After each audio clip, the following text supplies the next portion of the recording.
Frieren's First Class Mage exam takes 11 episodes of build-up of action, grueling challenges, before the final round is revealed. And it's just a vibe check. The finale of the First Class Mage certification concluded the whole thing with just a basic glance over from one grumpy ancient. But it might be the most genius of all 3 exam tests. A lot rides on this spur-of-the-moment snap decision-making from Zuri. We're told very few people have become first-class mages, and then we see the concept treated really quite lightly. But is it? The final test is a great way to round off how much the characters have grown through the arc and the first season as a whole. One of the most interesting quirks of the mage test is that, in essence, it's closing up a classic shonen format. Yet, a chat in the garden feels like the best solution that could have been done at all. Let's look at why. Frieren's take on the tournament arc is an ingenious way to do one. It isn't just head-to-head matches of raw strength. The first 2 rounds are a bit more straightforward. I mean, they're catching a bird and that turns into a knife fight. And then there's a dungeon which becomes a boss fight with Frieren's duplicate. But that test is built around cooperation, not just combat. It's the final test that gets the most creative though, while still being a fantastic assessment of how well a mage would fit into the association. You pass or fail from the assumptions of one health. It's a final test based purely on vibes. Well, at first glance. In function, this does kind of serve the same narrative purpose as your traditional tournament arcs finale. There's a bit more to Zuri's criteria and how it compares to our standard who's the strongest bracket fight though. It makes a snap decision a perfect way to end this arc. In this one conversation we see the progress of characters just as much as a triumph in a fight, and we learn a lot more about the world too. A test might be based on conversation, but it fits with what the prize is. The last test of this Frieren arc isn't arbitrary. Mostly. It's mostly not. It's supposed to be a fix to what went wrong with the second test. The decision to switch from a normal exam to this was spur of the moment, since Frieren must have carried the other participants, right? I mean, she's smurfing in Zuri's favourite game. Was the second test actually overly generous? Nah, it was fine. It was absolutely fine. If Frieren hadn't have taken the exam, then she wouldn't have had a duplicate in the first place. And Ubo manages to take out the duplicate of Sensei pretty damn easily. I mean, that's kind of the final boss cleared, done. It might not have gone too differently, but let's not get too derailed with hypotheticals. Drop the what ifs in the comments. The final exam changes as an excuse for Zuri to specifically step in and meddle with Frieren taking it as a whole. She literally says it's all Frieren's fault. She doesn't want the mage she doesn't respect to get into her club. Since Zuri ends up agreeing that the applications are a stronger batch this year, we can assume she wasn't arbitrarily judging the contestants. The final test was a worthy judge of who is and isn't first class mage material. So how is that decision being made? What element is established as Zuri sets up the test as a whole? She isn't testing for skill or morality. A good first class mage isn't the same thing as a good person.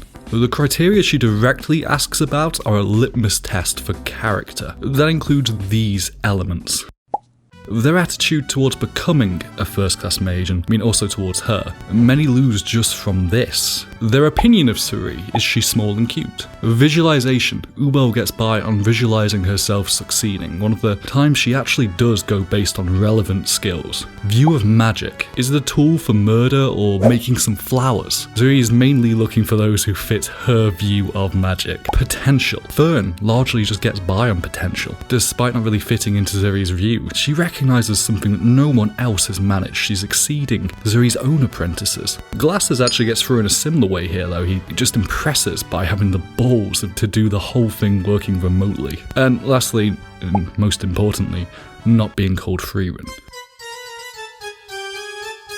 Some of these failures are interesting. Lack of imagination, fear.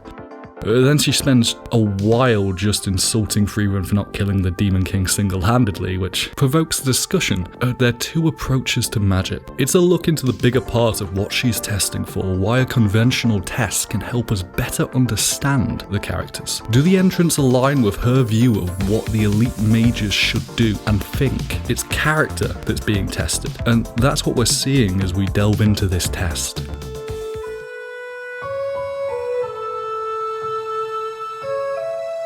Frieren used the flower spell as instrumental to killing the Demon King and inspired a young Himmel to live the way he did. It's an approach completely at odds with Ceres, who views inefficiency as weakness and magic as a tool for combat. Frieren doesn't fit her definition of a good mage. She's wasted her time on something completely irrelevant. The flashback is a nice parallel to the present too, a different version of an important decision being made based entirely on vibes. Himmel is explaining why he put faith in Frieren, as Zuri is explaining why she won't, or at least because they have a different view on what magic should be. She won't encourage her. The chasm in belief illuminates an inherent difference in how the two elves see the world, even if they both share the same struggle with connection, because one has never actually experienced all the good that can come from showing someone kindness. Throughout the test, we get to learn more about the characters we've spent this Frieren arc with, but more broadly, how they view their role, including some great setup for important characters later. Denkin gets a lot of credit for being military-minded in his test. He has a very different answer to favourite spell, saying magic is a tool for combat, a response that actually makes Suri smile, yet the military-minded mages that pass all seem personally more interested in Frieren's approach to magic, maybe more so than Zuri's. At the end, we see she does remember each of her apprentices' favourite spell, and none of them, turns out, are for killing. The inefficiency and weakness of using spells just for fun, magic to create a personal connection. It's the exact type of human connection Frieren has been chasing since the death of Himmel the hero. The process they go through to get approval from an elf with a grudge who has decided she's the authority on anyone daring to use magic, but most of the passing mages seem to get more enjoyment from Frieren's approach. Zuri also struggles to make connection as parallels to Frieren, but in a way, she's almost like a Frieren who never met Himmel. A nice counterpoint just before the test is Frieren trying to fix Fern's staff. Stark consoles her that Frieren, while she can't quite understand, is trying. Zuri isn't trying. She's never learnt to. It's Frieren's efforts to reach out with magic, like she did with such a young Himmel, that seems to inspire the passing First Class Mages. It's impressive how much we can learn about these people from just a few brief conversations. We learn how they view the world, but more interestingly, we kind of delve into the impact of our actions on the world itself, of how much further even smaller kindnesses can go.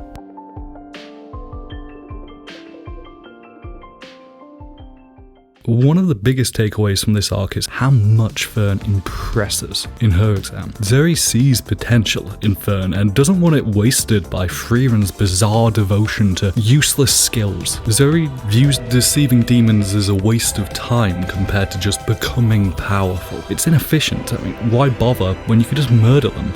Frieren is unskilled since she's chosen a different focus to Zuri, yet it's recognizing suppression that establishes Fern's potential. She wants her to become a first-class mage in the model Zuri designs herself. The setup meeting is all to establish that Fern is something special here. Like beating a strong opponent in a tournament arc, we get to see Fern impressing the unbelievably powerful opponent with her potential, a clear marker of her progress for the series so far. After all of Zuri's apprentices didn't notice the mana suppression, the big opponent, the one who just banished a number of our supporting cast, is instantly won over. This achieves that same sense of progress that the fights often give in a tournament arc. It serves the same role, but it manages to do it with a conversation that can reveal more about the characters and the world. It's a character-first approach to ending the exams. The test still achieves the same thing we'd expect from a tournament arc here, essentially hyping up Fern, letting us know that she has the potential to go incredibly far. We could have had that by having Fern beat another mage in a crazy one-on-one fight, likely from perceiving some key detail that gives her the advantage, just like she does in the actual test. But the conversation used in this arc, it's much cleverer.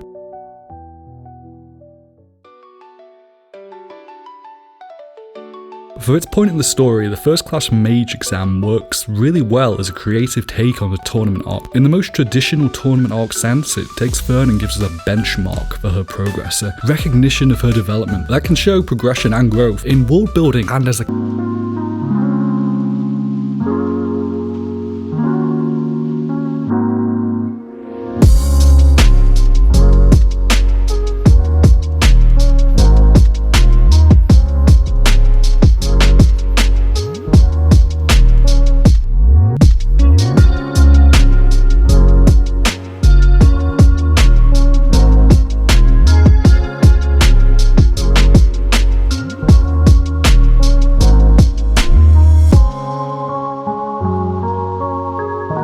magic means in this world, not to mention having one of the most moving flashbacks so far, something that echoes in the present, showing how far basic kindness can radiate through our actions and impact everything. This concluding exam test takes a simple conversation and can make such a beautiful point with something so simple.